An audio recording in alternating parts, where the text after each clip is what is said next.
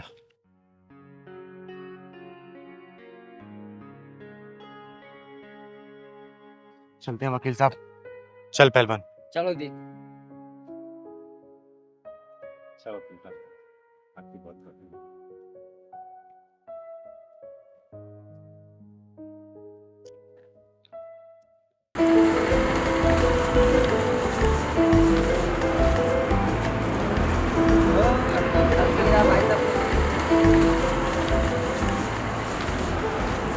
आओ ले लो केले, 50 रुपए दर्जन केले। केले आओ ले लो, मीठे पपीते, ताजे पपीते ले लो, ले लो, ले लो, ले लो। आओ आ जाइए भाई साहब, आ जाइए, ले जाइए। बहुत बढ़िया पपीता भाई साहब, देखिए आइए। अरे ले जाइए भाई साहब, आइए मैडम, पपीता ले लीजिए। ये अंगूर के भाव दिए भैया? मैडम ये 80 रुपए किलो। और ये पपीते? पपीते लग जाएंगे मैडम आपको 40 रुपए किलो। छोटे हैं, थोड़ा बड़ा दिखाइए। देखिए ना, इतना सुंदर है, बिल्कुल आप ही की तरह।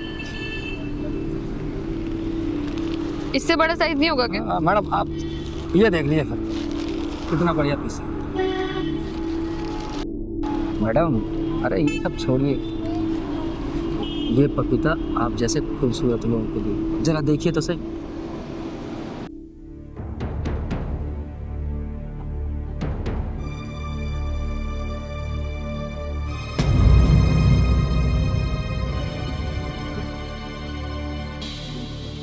भैया, ये क्या लिखा है इस पे?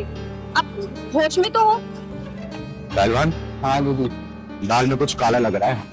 ये भी ये वैसे करना रहेगा हमको। चल चलते है क्या पहलवान?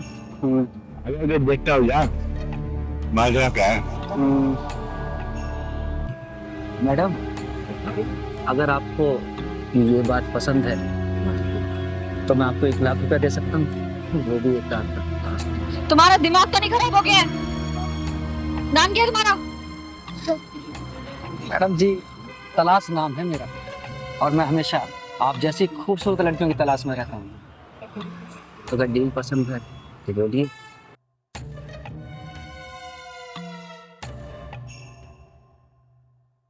अरे मैडम, क्या सोचने लगी? अगर आप बोले तो मैं 50,000 रुपये और बढ़ा सकता हूँ, सिर्फ आपके लिए। क्या 1.5 लाख रुपए? जी मैडम, 1.5 लाख रुपये सिर्फ आपके लिए। एक बात बताओ, तुम मुझे 1 रात का 1.5 लाख रुपए दे रहे हो जी, और बेच रहे हो ये पपीते, वो भी 50 रुपए किलो। अरे मैम साहब, ये पपीते तो मैं सिर्फ आप जैसी सुंदर लड़कियों से बात करने के लिए बेचता हूँ। अच्छा ठीक है, लेकिन मेरी एक शर्त है, तुम्हें सुबह 5 बजे मुझे छोड़ना होगा, क्योंकि मेरे भैया सुबह 5 बजे नाइट शिफ्ट खत्म करके आ जाएंगे, ठीक है? अरे मैडम, आप बोलेंगे तो मैं आपको 4 बजे ड्रॉप कर दूंगा। 1 मिनट।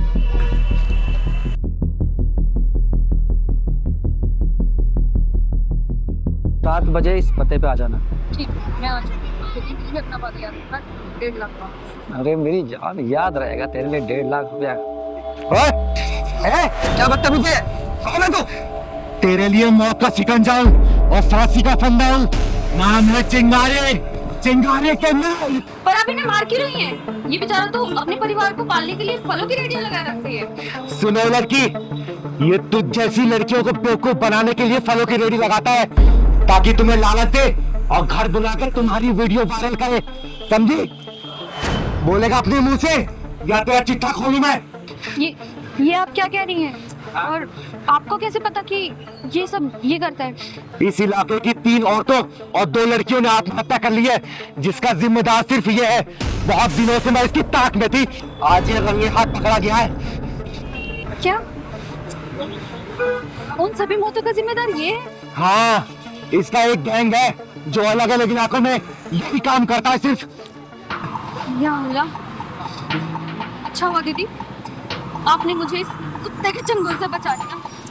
तू अपने मुंह से बोलेगा या फिर इतना मारू तुझे कि तू जब तक बोलने को मजबूर ना हो जाए, या तो ढक्कन लगाऊं मैं आज। दीदी है, पहले छोड़ो तभी तो बताऊंगा ना, मेरे मुंह तो छोड़ो। बोल। हाँ, हमारा गैंग है। हम लोग इसी तरह लड़कियों को फंसाते हैं और उसके बाद उनको अपने घर पे बुलाते हैं और उसके बाद घर पे बुलाकर उनका वीडियो शूट कर लेते हैं। अगर वो हमारी बातें मानती हैं तो ठीक, अगर वो हमें पैसे देने से इनकार करती हैं तो हम उन लोगों की वीडियो वायरल कर देते हैं। सुना तूने? 1,50,000 1.5 लाख की लालच देके ये लड़कियों के वीडियो वायरल करते हैं, और इनके चंगुल में जो फंसा वो कभी बाहर निकल नहीं पाता है, समझा तू? आपने मुझे इससे बचा लिया। ये चंगुल में फंसने वाली लड़कियों के हाथ में या तो जहर की शीशी होती है या फिर गले में फांसी का फंदा। पहलवान, पुलिस को फोन लगाओ। अभी लगाता हूँ। दीदी, आज के बाद नहीं करवा दीदी, मुझे माफ कर दो। तुझे माफ कर दो। लगा फोन तू। बाद में किसी लड़की के साथ ऐसा नहीं करूँगा।